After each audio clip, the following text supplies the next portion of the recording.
So, at an all-time high, division, uncertainty, and transformation are shaking the very foundation of our world. We find ourselves asking, why? Why do we struggle?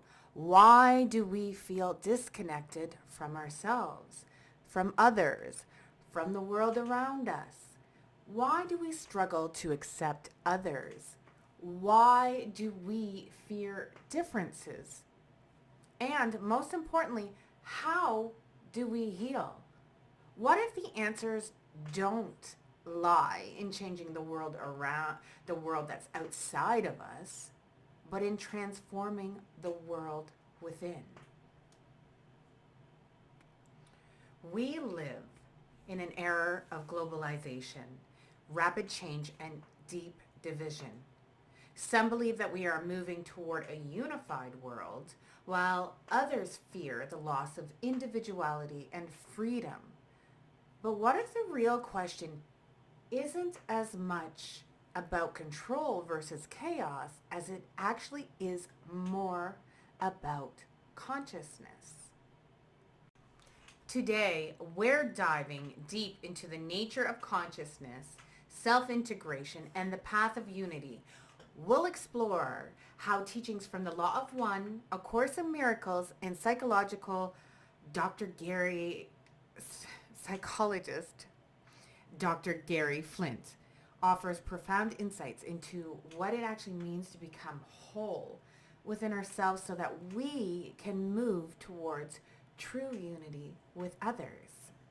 We'll also uncover what it really means to be a sovereign being, committed to service to others, and how personal responsibility is the key to empowerment, healing, and collective transformation. This is more than philosophy or abstract spirituality. This is about change, real change, about breaking free from patterns of fear, blame, and division to step into a higher way of living, one that honors its free will, personal growth, and the interconnectedness of all beings. But before we begin, an important disclaimer. The perspectives shared in this video are based on personal exploration, spiritual teachings, and psychological insights. They are intended to offer a thought-provoking and empowering perspective, not to serve as an absolute truth or as a replacement for professional, medical, psychological, or spiritual guidance. Everyone's journey is unique, and you are encouraged to take what resonates with you and then leave what does not. True sovereignty means engaging with information critically and choosing what aligns with your own experience and understanding. And with that said, let's begin. Welcome to Mandy's Not So Small Talk, and I am your host, Mandy. So, there is a profound transformation that's taking place in both our internal and our external structures of society. You might feel it as an increasing inner tension, a struggle between parts of yourself, old patterns resurfacing, or the sense that something within you is demanding resolution. At the same time, we see this exact struggle playing out on a global scale. We're being told that a new world is emerging, but the question is, who is shaping it and for what purpose? This brings us to a fundamental crossroads. One is control, hierarchy, and fear. It seeks to suppress free will and create an illusion of unity through dominance. And the other path is sovereignty, connection, and truth. It honors self-awareness, mutual respect, and true integration. This is not just a political or societal choice. It is a deeply spiritual and psychological one. To fully understand this transformation, we need to explore how we become fragmented and why both individuals and societies struggle with integration. The Universe 25 experiment and its warning for our future. How the astrological weather, which is the age of Aquarius, and how it is redefining consciousness, service to self versus service to others, and how these two paths shape personal growth and globalization. How to recognize and heal our fragmented parts using Gary Flint's approach to internal integration. And finally, how the law of one's concept of the spirit of the splits and the harvest, and how it explains the growing divide between people awakening to consciousness and those who don't. Doubling down on control. So let's start with the internal struggle, because everything happening externally is a reflection of what's happening inside of us. Most people believe that they are just, a single, separate, unified self. But in reality, we are made up of multiple identities, each formed through past experiences, trauma, and learned behavior. For example, one part of you might crave love and connection, while there's another part of you that actually rejects intimacy due to past wounds. One part of you might want success, but another part sabotages every opportunity due to deeply rooted fear of failure. One part of you seeks spiritual growth, while another part clings to the material security in the old patterns. So this is an inner fragmentation. It creates self-doubt, conflict, suffering. We get trapped in cycles of self-sabotage, unable to break free because the war is happening inside of us. So now, let's expand this concept to society as a whole. Political systems are in a constant opposition. Societies are divided into competing ideologies, and people are being forced into extremes. Black and white thinking, and there's just no middle ground. A fragmented civilization is evil, easy to manipulate, and this is why the law of one states that humanity is experiencing a great split, a divergence between those who seek conscious integration and those who double down on fear and control. So, according to the law of one,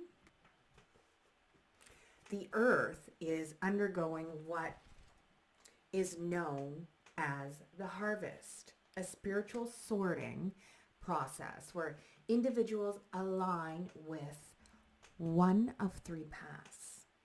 One is service to others. So 51%, you have to be in service to others. Like you have to reach 51% of all of you to be in alignment with love, unity, and selfless service.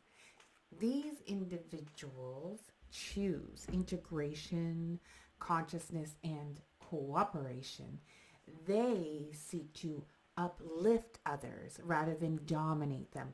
And their vision for humanity is decentralized, free, and built on mutual respect.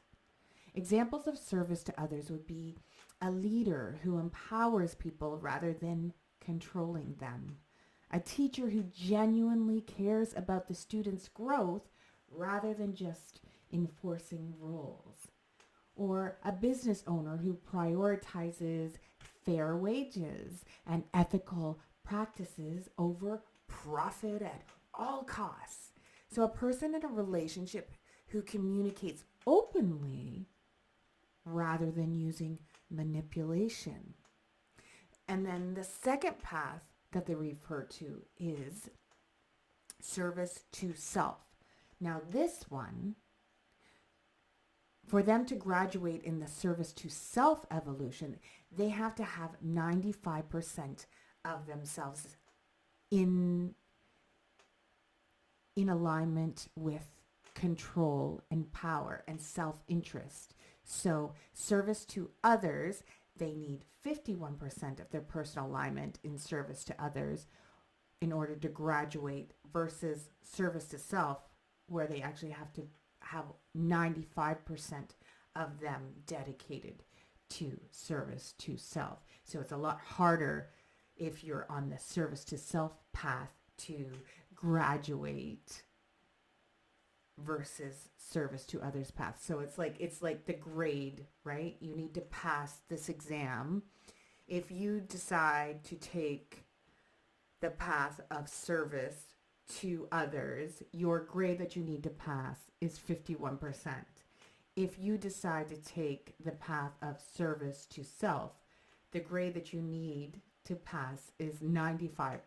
So it's actually harder in theory to be service to self. However, a lot of times the world is constructed so that it almost has us programmed more into the service to self, and we're actually trying to climb out of it, which is kind of strange, because once you actually start unwinding the programs and understanding things, you realize like it's actually a lot easier once you actually start servicing others. Okay, so the service to self path, these individuals, they choose dominance, hierarchy, and self-serving manipulation. They view others as a mean to an end, seeking power over them, and their vision of globalization is a top-down structure where the few control the many. And examples of service to self could be like a politician who creates fearful narratives to keep the people obedient. Sound familiar? Or a corporation,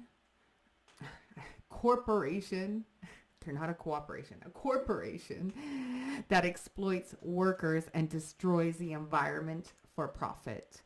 A person in a relationship who uses guilt and control or emotional blackmail. Another one would be like a spiritual leader who actually demands obedience rather than guiding people to their own truth. And then the third path is actually the unharvested path. So the third path is those who actually remain too fragmented or undecided. What that means is that they haven't either reached 51% of their energy going to service to others, or they haven't reached 95% of their energy going service to self. So they're kind of in a limbo state because they're still fragmented. They haven't truly chosen a path. They haven't passed the grade of one of the particular paths. So they're still kind of deciding which path their consciousness wants to take. So they go back and forth. So these are actually the unharvested. So these individuals, they exist in a state of inner conflict, unable to actually commit to one path or the other. And what happens with them is that they stay in third density consciousness, repeating the same cycles of confusion, of fear, and dependency. So their world remains one of division and stagnation. So then this brings us to globalization, a concept that can either be a path to unity or a mechanism of control. So let's talk about globalization through control.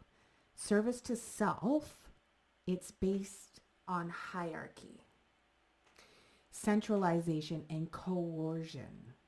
So it promotes the illusion of unity while actually stripping people of their sovereignty.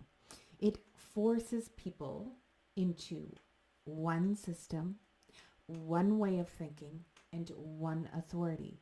It suppresses free will, making compliance seem like the only option.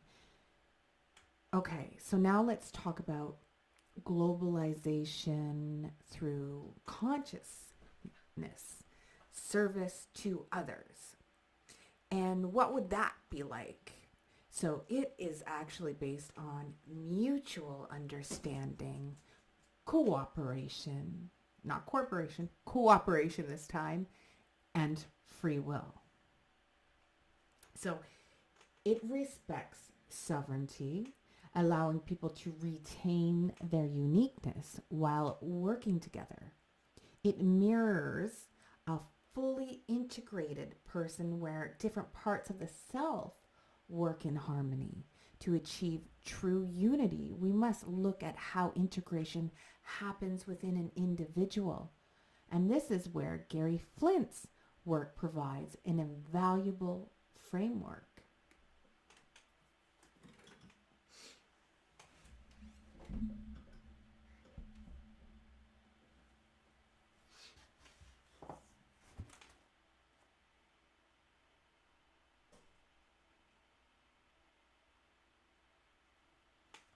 So, Flint's theory and treatment of your personality. This is an amazing book. So, Flint's work teaches that healing fragmentation is not about eliminating different parts, but rather helping them to communicate and integrate. It requires expression. So, how to recognize fragmented parts that need integration? We may experience emotional triggers. If a situation causes a reaction that is just much stronger than it actually should, it's likely activating an unhealed part within you. And that's a gift of awareness when that actually comes up. And then what it's actually asking is for you to go into that, explore that. Self-sabotage, if a part of you says, for example, there's a part of you that wants success, but then another part of you resists that, then you see there's a conflict. And so you're going to then create self-sabotage. Another way to look at is your repetitive relationship patterns. So if you look at the patterns, people are actually symbols. People in your life are actually symbols of patterns. If you can look at them as symbols of patterns, and you can then start looking at the patterns that actually keep showing up in your life. And then if you notice that you keep attracting similar toxic dynamics, it means that there's actually old patterns that are wounds that are actually running your show. So that's telling you, hey, there's something here that needs to be looked at. There's something that needs to be healed here. So then steps to integration. What are they? One, you can identify the voices within. So pay attention to the inner conflicts. Observe your inner voice. Observe your inner dialogue. Observe the voices, the thoughts, the feelings, the repetitive phrases that you're telling yourself, and then give them a voice. Ask them, what do you need? Talk to them. Yeah, talk to the voices in your head. You're like, oh, that sounds crazy. No, but like sit with yourself and ask yourself when those thoughts or those voices or those phrases, they come up. Observe them, pay attention to them, and don't suppress them. When you suppress them, it's not going to help you. When you are scared of your own thoughts and you think, oh, I shouldn't be thinking that, I shouldn't be feeling that, and then rather than healing that, you end up like what a lot of people do is they suppress them rather than getting curious and rather than allowing that part to be seen and heard. It really just wants to be seen and heard so that it can be integrated. It wants to be loved and validated. And it's coming to you, and then instead you are just saying, nah, you're judging it as wrong or something that you don't want to feel or hear or see. And so it's not healing. So it gets like a feral cat,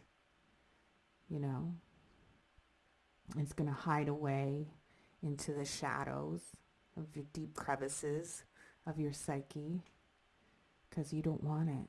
And so what happens to a feral animal when it's hungry and scared?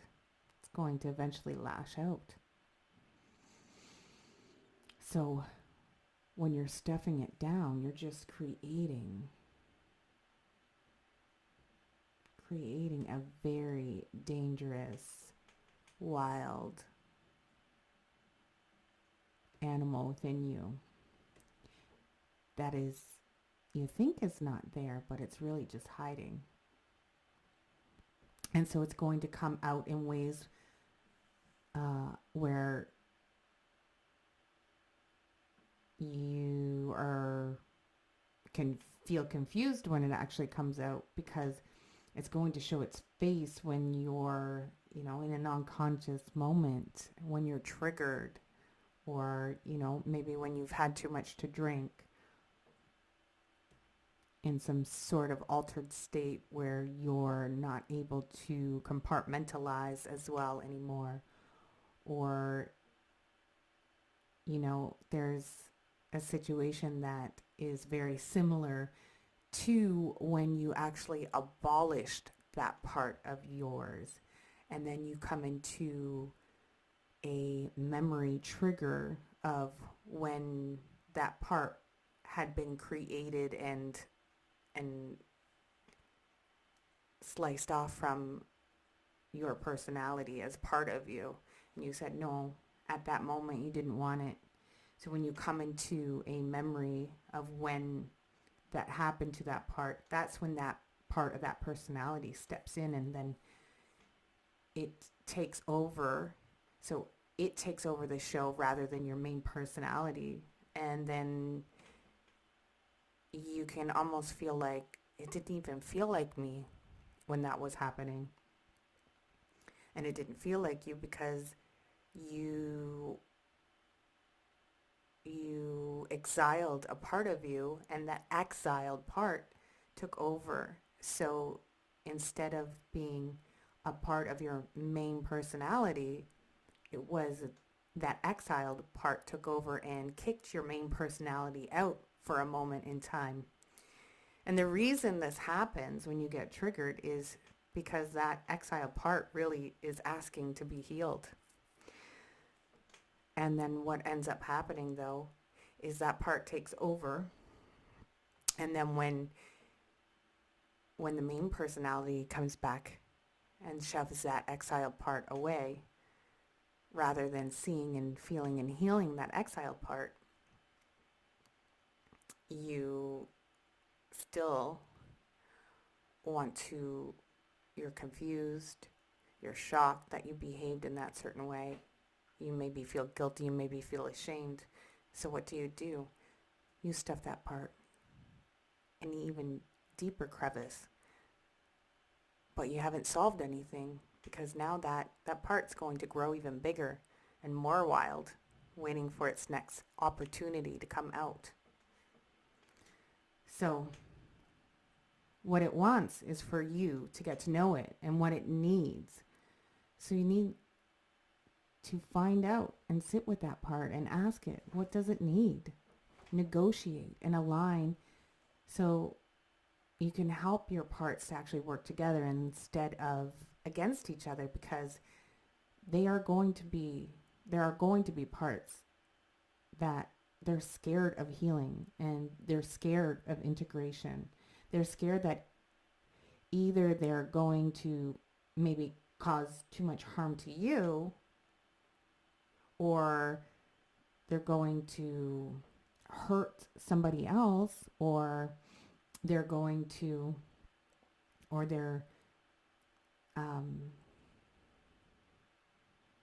going to lose their identity, that they won't exist anymore, and they feel ashamed, or that you don't want them, or they feel like, if they integrate, they'll just be completely lost, and they don't want to not exist.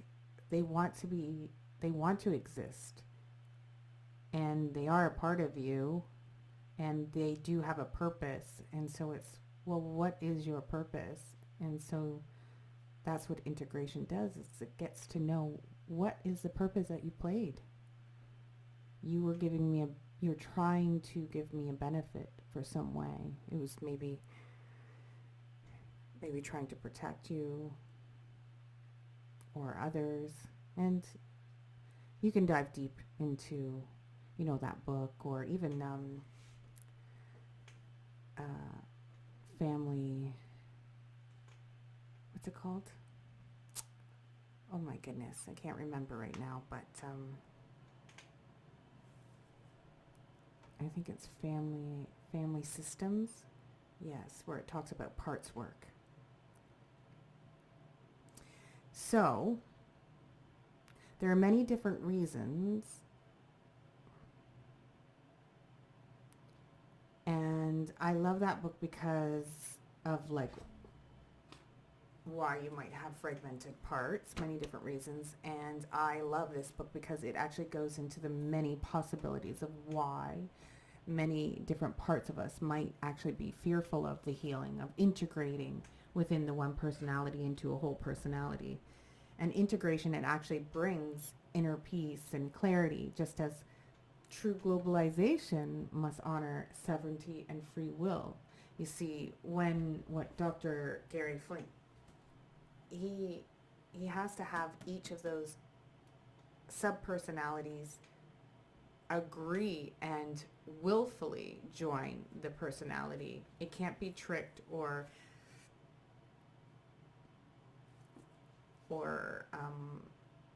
threatened to join. It must join out of free will. And so that's similar to if we were to have globalization. You can't force. It must honor sovereignty and free will.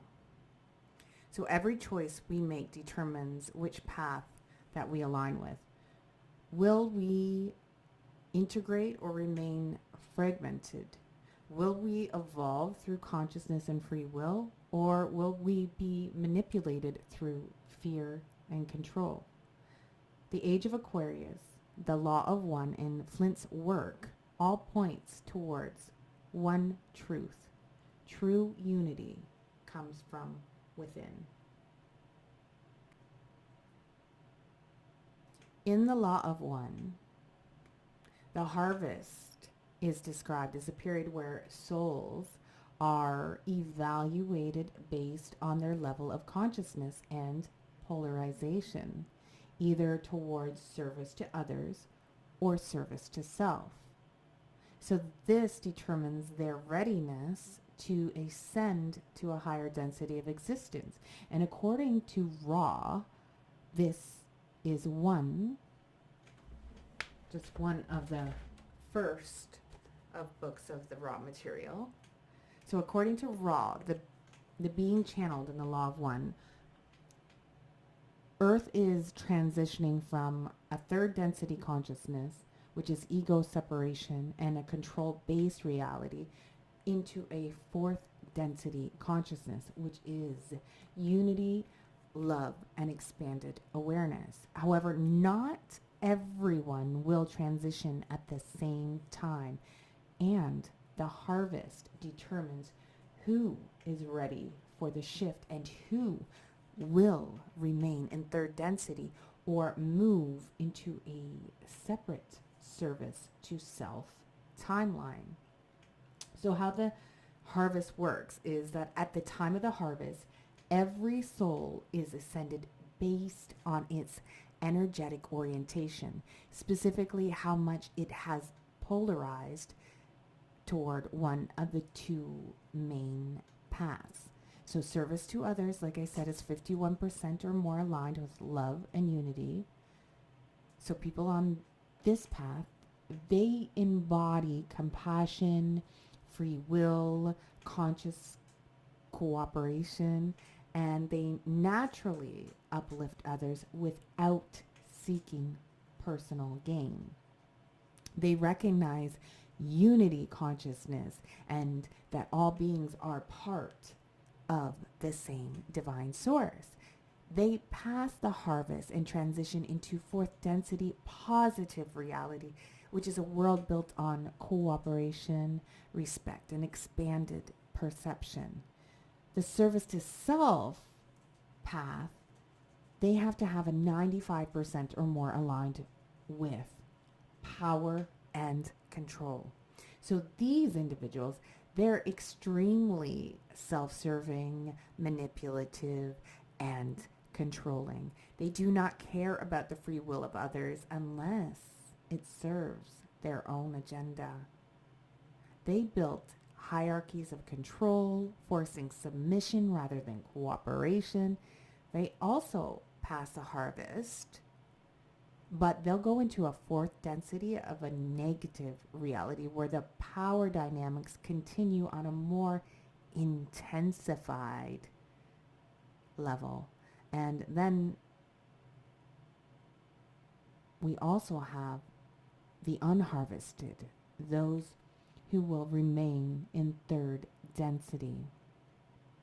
So the majority of people do not reach the required polarization in either direction. So then what that means is that they're stuck in indecision. They're stuck in inner conflict. They're stuck in a lower consciousness. And they're going to repeat the third density cycles, meaning reincarnation on another third density planet where they'll continue their lessons until they become ready. So you don't have to force anyone or anything. There's nothing to worry about because everyone eventually will ascend in the end. Just, it's up to them how long it takes. It's everyone's own personal journey with how long it takes for them to, rise up that ladder. And the journey just might look different for each of us. And so this explains why some people seem to be waking up rapidly while others are remaining trapped in fear-based programming and their souls are aligning with different paths. So to understand why unity must come from free will, no force, let's look at Universe 25, a social experiment conducted by John B. Calhoun that took place in the 1960s. It was a utopia for mice. In this experiment, a population of mice was placed in a self-sustaining environment where all physical needs were met. Food, shelter, safety. But instead of thriving, the colony collapsed. And at first, there was harmony and balance. And then societal structures deteriorated, and some became aggressive while others dissociated. Mice stopped forming meaningful connections. Male mice became violent or withdrawn. Mothers stopped caring for their young. Apathy, aggression, and fragmentation set in. Eventually, the population just stopped reproducing entirely and died out. The mice, they had everything they needed physically, yet they lost their purpose, connection, and their will to evolve. So also a phenomenon developed in that there was a group of mice that they called the beautiful ones. And this group of mice completely withdrew. They avoided conflict, sex, and reproduction. They spent all their time just self-grooming and eating, and they became passive, detached, and empty. And they were called the beautiful ones because on the surface they looked healthy and pristine, but inside they were lifeless. Does this not resonate with a lot of what we see in the world today? Influencers, movie stars, models, etc. And honestly, I absolutely was also here in this path with my bodybuilding world and social media. Um, and I went through a deep darkness, coming to realization of my own self just feeling in this way. So think about modern society. People are escaping into entertainment, consumerism, and social media. People obsessing over their appearance but feeling empty inside. A world where many are disconnected from deeper purpose and meaning. This is the dark side of globalization, a world focused only on material abundance, but spiritually and emotionally bankrupt. But unlike mice, we are conscious beings who have a more complex capacity to reflect, learn, and evolve. And we have seen this happen already. Many high-profile figures who once had everything, wealth, fame, and success, have spoken out about feeling empty and lost. Jim Carrey said, "I think everybody should get rich and famous and do everything they ever dreamed of so that they can see that it's not the answer." And Russell Brand went from a self-destructive lifestyle to embracing spirituality and self-awareness and service to others. And Matthew Perry openly shared how addiction and fame didn't fill the void. So Universe 25 is a warning against globalization without consciousness, a world that attempts to force unity through external control, removing free will, personal responsibility, and deep human connection. It will lead to collapse, not evolution. So this supports viewpoints from the Law of One, which emphasizes self-awareness and choice. Without inner integration, we create systems of control that suppress rather than liberate. So how do we ensure we evolve in a healthy way rather than collapsing like Universe 25? This is where psychological integration comes in. So according to Gary Flint, the psyche consists of different parts of ourselves, some conscious, some exiled, and if a person suppresses their wounds instead of integrating them, those fragmented parts will act out like a service to self-force within their own mind. So think of society like the human psyche. If certain groups, emotions, or truths are exiled instead of integrated, they will eventually rebel, leading to conflict and collapse. So, a forced system of control is like trying to suppress or punish your exiled parts. It doesn't lead to healing. So true unity comes from recognizing what needs integration, shadow work, and self reflection, choosing responsibility over victimhood, developing sovereignty without control over others. So the age of Aquarius represents a shift towards higher consciousness, innovation, and collective consciousness. However, this does not mean a dystopian controlled one world system. It means a world where individuals are sovereign yet connected. Instead of forced collectivism, it's organic unity. Instead of blind obedience, it's conscious cooperation. So, for this to happen in a healthy way, each person must take responsibility for their own healing, their own perceptions, and their own energy. In my opinion, we have been in kind of a universe 25 scenario where society was entrenched in the pursuit of material success, fame, and external validation.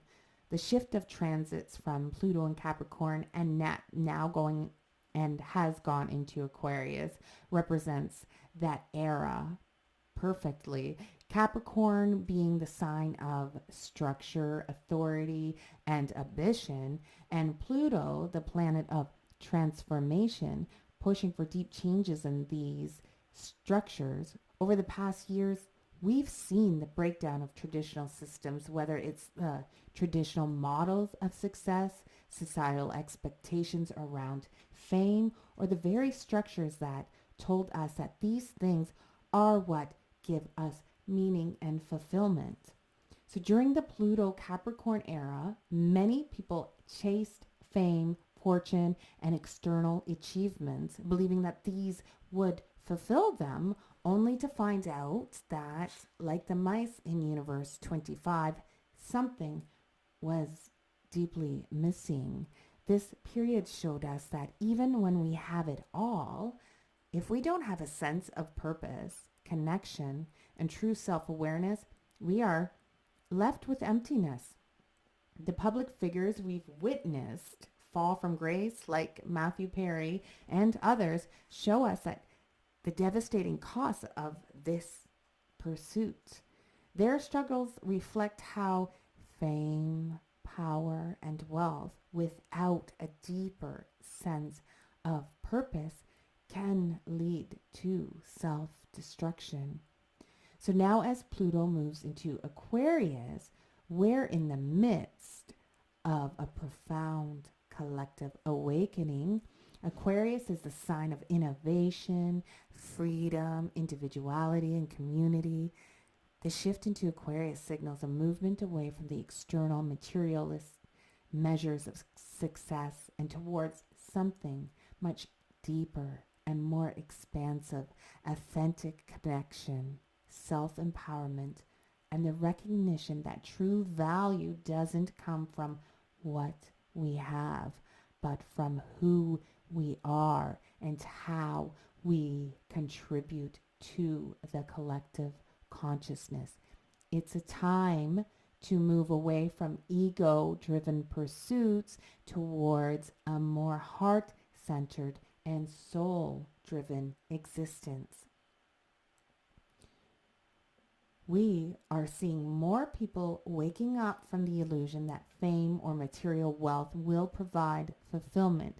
And as these figures fall from grace, the collective is being asked to reconsider what really matters and to redefine success and purpose in terms of personal fulfillment, emotional healing, and spiritual growth. It's no longer about how many followers or dollars you have. It's about the positive impact, the internal work, the relationships that you cultivate, and the depth of your connection to yourself and others. We are seeing society's increasing awareness and need to focus on mental health, spiritual well being, and the need for deeper connection. So, now, let's connect this to globalization and the external reality shift happening now. The harvest is not just about individual souls, it's about the entire planetary system shifting into a new frequency. This is why we are seeing two opposing versions of globalization unfolding before us. One, the service to others timeline, a conscious, decentralized awakening, a world where people cooperate through free will rather than force. Society is decentralized, meaning no single group controls everything. Spiritual evolution is based on self awareness, mutual support, and respect. For free will, technology is used to enhance human potential, not enslave it. Governance is transparent and based on service rather than hidden manipulation. This version of globalization is an organic expansion of human consciousness where we recognize our interconnection without losing sovereignty. The second, the service to self timeline, a technocratic control system. This is a world where globalization is forced through manipulation and fear. Centralized control structures, governments cooperate, corporations, and AI dictate every aspect of life.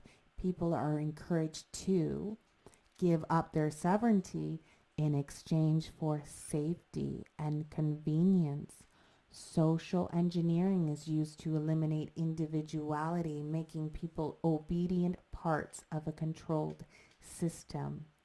Spirituality is distorted or suppressed so people can remain in fear and dependency. This path is a negative fourth density reality, a timeline of increased hierarchy, surveillance, and control, leading souls deeper into the service to self path. Now, here's the key. Every person must choose which version of the future they align with.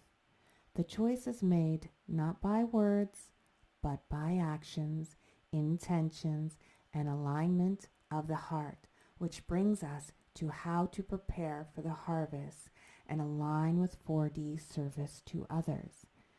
Since the harvest is a spiritual graduation, it's not about winning or beating the system. It's about choosing your frequency and living in alignment with it. So, ask yourself, if you want to recognize what path you're on, you can ask yourself, do I seek control? Do I seek to control others, or do I empower them? Do I react with fear and anger, or do I seek understanding and growth? Do I make choices based on my soul's truth, or do I follow external programming? This is the self-awareness that is crucial. So the more conscious you are of your motivations and patterns, the more you can consciously shift your alignment. So many people stay unharvested because they have too many unintegrated traumas, limiting beliefs, and conflicting desires. An example is a person who seeks truth but is afraid to let go of societal approval will remain conflicted. Another example is a person who wants love but pushes it away due to past wounds, and they remain unpolarized.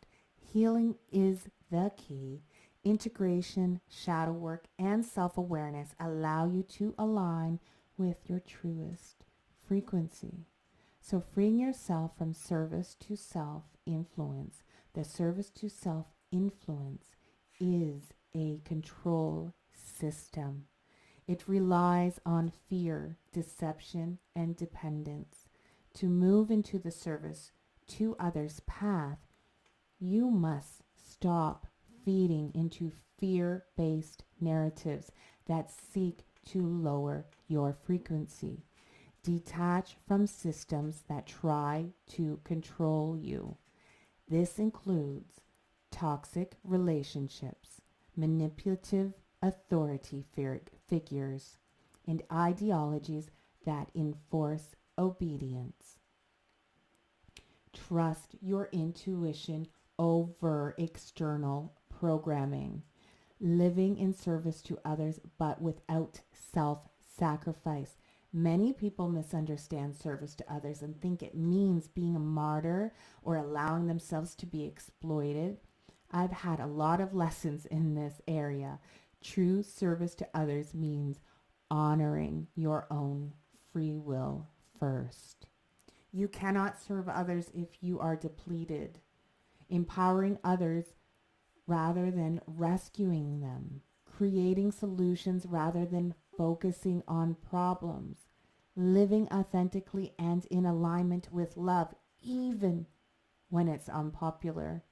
This is the frequency of the new world, a reality where service is not about sacrifice, but about expansion, mutual support, and sovereignty. We are in the final stages of the harvest, and every moment, every decision, every intention is moving you toward one path or the other. Do you surrender to external control or do you claim your sovereignty? Do you live in fear or do you choose trust, unity, and conscious awareness? Do you stay stuck in cycles of third density thinking or do you evolve into a fourth density way of being? The split is already happening. So the question is, where will you be when the harvest is complete? As we move through the harvest, many people are awakening to a deeper truth. We are sovereign beings, responsible for our own lives, choices, and energy. True sovereignty isn't about rebellion against authority. It's about inner mastery, self-responsibility, and alignment with higher consciousness. So to fully embody service to others, we must first become sovereign. Sovereign beings not controlled by fear or external forces or unconscious patterns. So let's break this down. What is sovereignty? A sovereign being is someone who recognizes their inherent divine power. They do not rely on external validation to determine their worth, full responsibility for their life and their energy. They do not blame others for their circumstances. They think for themselves. They do not blindly follow societal narratives, government agendas, or manipulative ideologies. They align with truth, integrity, and free will. They do not force their beliefs onto others, but also do not allow themselves to be controlled. Sovereignty is the foundation of true service to others, and many people misunderstand service to others and think that it means being submissive, being self-sacrificing, or dependent on external authority, but in reality, sovereignty and service to others go hand in hand. If you are not first in control of yourself, you cannot truly serve others. For example, a person who lives in fear and dependence cannot inspire freedom in others. A person who neglects themselves in the name of helping others is not truly in service. They are acting out of guilt, obligation, or martyrdom. So a person who is easily manipulated by emotional coercion cannot stand in truth and guide others to empowerment. True service to others, beings, are led by example. They show others what is possible by embodying personal power and wisdom. Now, it's okay if you recognize yourself in these kinds of dynamics, because when you actually heal those dynamics, you actually attain the wisdom to be able to serve others through your own healing of you into your own sovereignty, into your own self-empowerment, and taking responsibility of your own life. One of the biggest obstacles to sovereignty is victim consciousness, the belief that our reality is shaped by external forces rather than by our own energy and choices. This belief system keeps people trapped in fear, dependency, and external control. And I've been navigating and healing my own tendencies in this area for quite some time. And I'm still working on in areas. I'm a work in progress. So breaking free from victim mentality, victim mindset says, the world is happening to me. Sovereign mindset says, I create my own reality through my choices and my energy. Moving into fourth density service to others requires shifting blame to self-responsibility. Now, self-responsibility doesn't mean shaming and blaming yourself. It means taking responsibility. It means, hey, this is the situation and I have the power to do X, Y, Z about it. And then you action X, Y, and Z. This doesn't mean ignoring injustices or pretending that suffering doesn't exist. It means acknowledging our power to change our experiences even in challenging circumstances.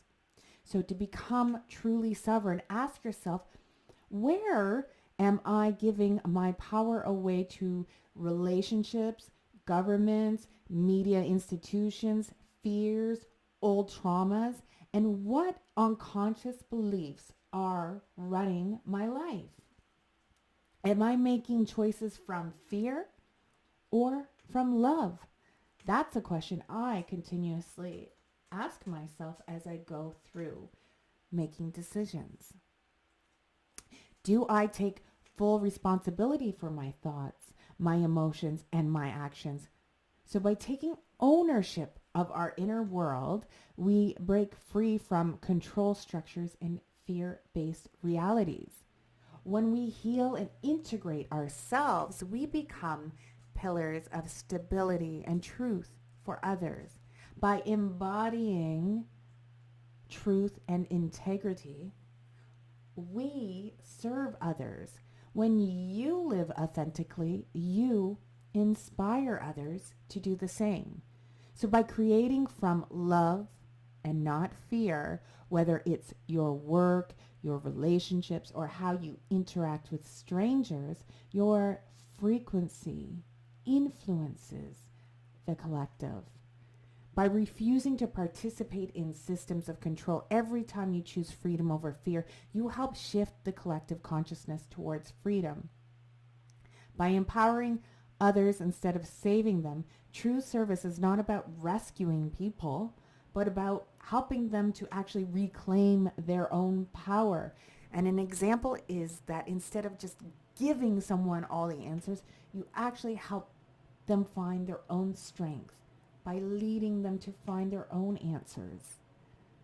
What a lot of people do is that they actually don't have the patience. They don't want to take the patience and the time to actually help someone empower themselves. So they'd rather just do it themselves because it's too much work otherwise. It's just easier. And then what you end up doing is you keep that person as a victim, and you're just serving yourself in those circumstances. You're taking away the power, a chance to empower that person. So help. Take the time, have the patience, and teach them. So by leading with love, wisdom, and discernment, sovereign beings don't force their truth on others. They live in a way that naturally uplifts those around them without manipulation or coercion. So every moment we make choices that either align with service to others and sovereignty or reinforce fear, dependency, and service to self structures. To embody sovereignty, the true service practice, question everything. Don't accept beliefs just because they are popular. Trusting your intuition. Your inner guidance is more powerful than any external authority. Releasing fear-based narratives. Fear keeps people stuck in lower densities. Honoring your energy. You cannot serve if you are depleted or out of alignment and living inauthentically. So when you embody your highest truth, you naturally uplift the world. So as we move deeper into the harvest and the age of Aquarius, sovereignty is the key to choosing the service to others path. Will you claim your power and take your responsibility of your own reality, or will you live in alignment with your highest truth? Will you inspire others by embodying love, wisdom, and free will? So the time is now. The choice is yours as we embrace sovereignty and service to others. One of the most important aspects of service, of self-responsibility, is how we treat our bodies. Our physical health. Health is not just a personal matter.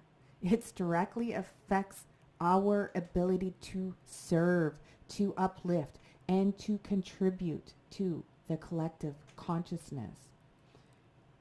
And if we neglect our body, we weaken our energy, making it harder to show up fully in life. A true sovereign being understands that health is not just something that happens to us. It is something that we actively shape through our choices, through our habits, through our mindset.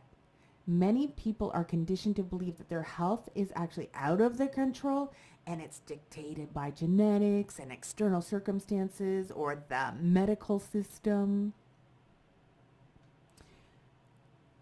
While external factors, they can play a role, but the truth is we have far more influence over our well-being than we are led to believe.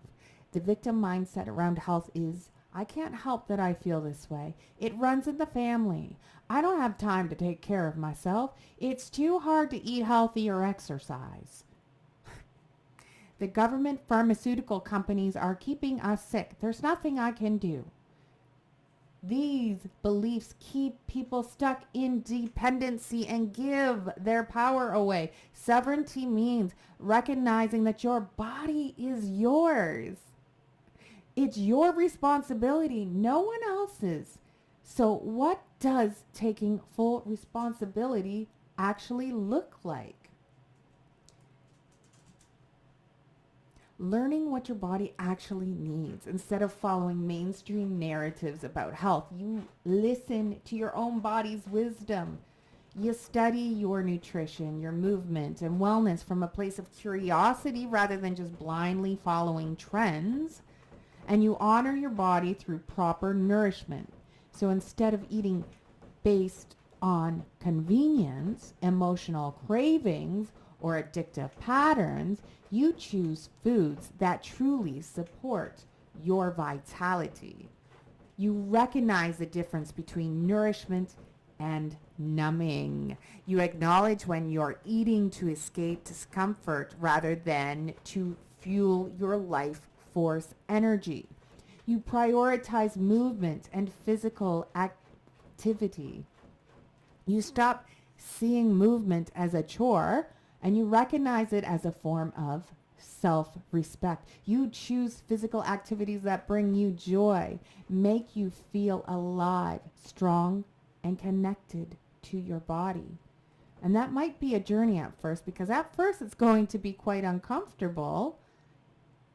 And instead of focusing on aesthetics, on external validation, which is definitely something I used to be stuck in for some time, you move your body because you love your body, not because you hate your body. Being honest about addictions and self-sabotage, you take a deep look at the patterns that are actually draining your energy and keeping you stuck. So whether it's junk food, excessive screen time, porn, smoking, alcohol, shopping, gambling, etc., or other numbing behaviors, you stop making excuses and you start reclaiming control over your choices. You recognize that true freedom isn't doing whatever you want in the moment. It's about having discipline to make choices that serve your highest self, taking control instead of blaming external circumstances.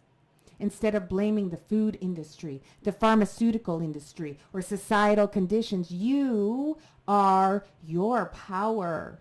You recognize that while systems may be designed to profit off your poor health, you still have the ability to break free and make different choices. You shift from seeing yourself as a passive recipient of the health issues to an active creator of well-being. Many people resist the idea of self-discipline because they associate it with restriction, control, or suffering. But in reality, self-discipline is one of the most powerful expressions of self-love. A sovereign being understands that discipline equals freedom. The more control you have over your own habits, the less control external forces have over you. Comfort is not the goal. Growth is. Sovereign beings don't prioritize momentary comfort over long-term well-being. The body, it's a sacred vessel. They treat their physical form as a powerful instrument, not as something to abuse, neglect, or escape from. If you are depleted and foggy, unhealthy, or energetically drained, your ability to serve, uplift, and guide others is diminished. A strong, nourished, and balanced body allows you to think clearly, to act powerfully, and to be an energetic anchor for those around you. When you take care of yourself, you inspire others to do the same without even having to say anything. By taking responsibility for your own health, you reclaim your power from industries that profit from sickness, dependency, and disempowerment. Every moment you have a choice. Do I fuel my body in a way that empowers me or in a way that keeps me stuck? Am I acting in alignment with my highest self or letting external forces dictate my health? Am I making excuses or am I taking full responsibility for my well-being? Becoming a sovereign being means owning every part of your life, including your body. So when you take control of your health, habits, and well-being, you become an unstoppable force of light and service, and the choice is yours. So A Course in Miracles teaches that the world we see is a reflection of our own mind. Every person, every experience, every challenge is a mirror showing us what is unresolved within us. And just as Gary Flint's work reveals how exiled parts of the psyche can act destructively when not integrated, the Course in Miracles teaches that when we see division, conflict, or suffering outside of us, it's actually a projection of our own unhealed perceptions. So this ties directly into the law of one, which states that we are all one. So when we attack or reject another, we are truly attacking and rejecting ourselves. A fundamental, foundational idea in A Course of Miracles is that I have given everything I see all the meaning that it has for me. I have given everything I see all the meaning that it has for me. This phrase, it means that nothing has an inherent meaning but for the meaning we assign to it based on our past experiences, beliefs, and wounds. For example, a person who grew up being criticized may see constructive feedback as an attack, while another person may see as an opportunity to grow. Each person gave it meaning. Someone who has abandonment may perceive independence as loneliness, while another may see it as freedom. Each person gives it their particular meaning. A person who has unresolved guilt may perceive kindness from others as manipulation or an attack, because deep down they don't believe that they deserve love. That person gave that kindness a meaning. So this shows that our external reality is shaped by our internal world, just as Flint's work, where fragmented parts of the self distort the main personality's perceptions and actions. A Course in Miracles shows us that our wounds can distort the way we actually see others in the world. It filters. And healing requires becoming conscious of these distortions and filters, and it involves correcting our perceptions. So when we experience conflict with someone else, it's not just an external problem, it's actually a mirror reflecting a conflict that's within us. For example, if we are deeply triggered by someone being arrogant, it may be because we have suppressed our own confidence due to fear of being rejected for it. If we are angered by someone being controlling, it may be because we have unresolved pain from a past authority figure and we haven't reclaimed our own power. If we are upset by someone not valuing us, it may be because we haven't learned fully how to embrace our own self-worth instead of seeing these complexities as attacks from the outside.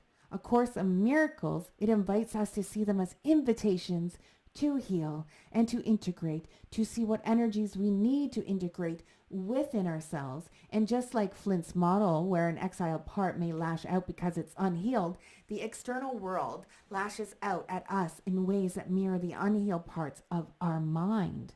The way forward is not to attack or resist, but to recognize the lesson, to integrate the fragmented perception, and to heal. One of the most profound teachings A Course in Miracles has is when it says, when I see my brother as sinless, I see myself as sinless. This aligns with the law of one's teaching that we are all expressions of the same one consciousness. When we judge, attack, or reject another, we are judging, attacking, and rejecting ourselves. Think of it like Flint's concept of an exiled part harming the main personality. When we disown, suppress, or push away aspects of ourselves, they do not disappear. They act out in destructive ways. The same is true for how we treat others. When we judge someone harshly, it strengthens judgment within us, making it harder to be at peace. And when we harm another, it strengthens the belief in harm as a reality, creating more suffering in our own experience. And when we withhold forgiveness, we keep ourselves trapped in resentment and pain. So in contrast, when we choose forgiveness, compassion, and unity, we not only heal the other, but we're truly healing ourselves. So this is why true sovereignty and self-empowerment, it includes taking responsibility for our perceptions and seeing the challenges as opportunities for growth and releasing judgment and embracing unity. So the law of one describes a split in consciousness, a harvest where the souls choose between two paths: service to self, the path of separation, control, and domination. and service to others, the path of unity, love, and integration. Globalization can take two forms. One, a forced service to self style globalization where a few attempt to control the many. Or two, an organic service to other style globalization where we recognize our oneness and unite in harmony through free will. The true shift into a higher consciousness cannot be forced from the outside. It must come from within as individuals awaken to their oneness with others. And just as Flint's approach to integrating parts of the psyche is about gentle understanding rather than force, true unity on earth must come from individual healing rather than coercion. So a forced system of control would be like a person trying to suppress or punish their exiled parts. This does not lead to true healing. True unity comes from self-awareness, compassion, and choice. True self-empowerment is taking full responsibility of our inner world, recognizing that the world is a mirror reflecting what is unhealed within us. Challenges with others are invitations to integrate fragmented parts of ourselves, and when we harm others, we do harm ourselves. And true healing comes through love and unity. Global unity must be based on free will, not coercion. So by embracing this perspective, we step into true sovereignty, not as isolated individuals, but as conscious creators of a more unified world. A Course in Miracles teaches us that the world we see is a reflection of our own mind. Every person, every experience, every challenge is mirroring and showing us what is unresolved within us. Or it could be showing us what is resolved, what is wonderful within us as well. So just as Gary Flint's work reveals how exiled parts of the psyche can act destructively when not integrated, A Course in Miracles teaches us that when we do see division, conflict, or suffering outside of us, it is a projection of our own unhealed perceptions and is asking us to teach ourselves how we can integrate that energy within us and how we can teach love in every moment. If A Course in Miracles says, I have given everything, I see all the meaning that it has for me, and in this means that nothing has an inherent meaning, and we assign the meaning based on our past experiences, beliefs, and wounds. So for instance, if someone grew up in an environment where their opinions were always dismissed, they might see a constructive critique as a personal attack.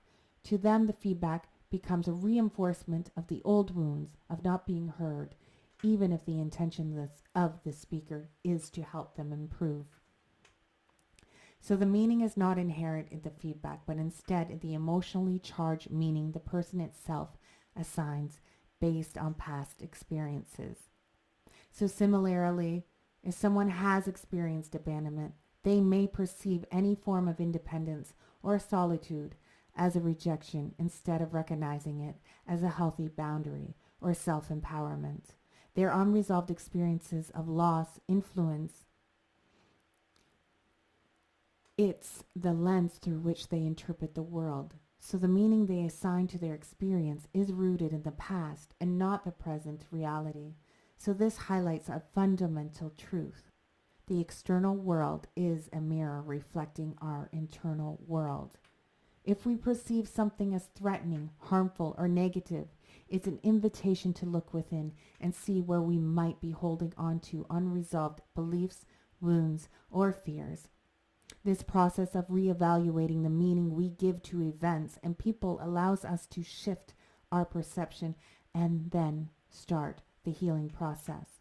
Just as in Flint's work, where fragmented parts of the self distort the main personality's perception and actions, A Course in Miracles shows us how our wounds distort the way we see others in the world. So healing requires becoming conscious of those distortions and correcting our perceptions. And you see why it's important that we don't isolate and think, oh, I'm better off alone, because we actually do need the mirrors. We need to be triggered. We need to become up against these challenges so that we can see ourselves, so that we can see areas in which we are distorted, so that we can look into them and then heal them. So when we experience conflict with someone else, it's it is not just an external problem, it's actually a mirror reflecting an unhealed part of us. So true self-empowerment is taking full responsibility of our inner world, recognizing that the world, it's a mirror reflecting what is unhealed within us. Challenges with others are invitations to integrate fragmented parts of ourselves. And when we harm others, we do harm ourselves. And true healing comes from love and unity. And global unity, it must be based on free will, not coercion. By embracing this perspective, we step into true sovereignty, not as isolated individuals, but as conscious creators of a more unified world. And when we take responsibility for our own health choices, we are not just healing our body, but we're empowering ourselves to take charge of our lives, honoring our bodies by learning what they need for nourishment and movement, and being real about our addictions shows us how to take back self-control rather than blaming external circumstances. By recognizing the parts of us that need the integration, whether they are addictions, fears, or suppressed desires, we heal ourselves, and by doing so, we create a healthier, more empowered collective consciousness. Self-empowerment, it's not just about overcoming challenges. It's about overcoming. It's not just about overcoming challenges. It's about embracing our responsibility to heal and create wholeness within ourselves, which it then ripples out to the collective to bring us true sovereignty. It's not about control over others. It's about recognizing that our freedom and our power comes from aligning with our deepest truths and choosing to live in service to others. Through this, we contribute to a world that reflects unity and peace and love, in a world that is whole, is healed, and all parts are integrated in the end. Healing begins with radical self-acceptance, being real about where we need to accept ourselves, where we need to love, and allows us to do the same for others. So when we stop pretending to be something we're not, when we recognize our own fears and wounds and embrace them with compassion, we no longer need to project our insecurities onto others. We no longer need to hold fear that someone else's differences or choices might threaten our own sense of self. When we have healed and integrated those exiled parts within us, we become more comfortable with the diversity of human experiences. We can just allow others to live as they choose without fear of judgment, and their journey is not a threat to ours. It is simply a reflection of the freedom we all have in choosing our path. Through this deeper level of self-empowerment and healing, we move towards a space of peace, compassion, and acceptance for ourselves and for others.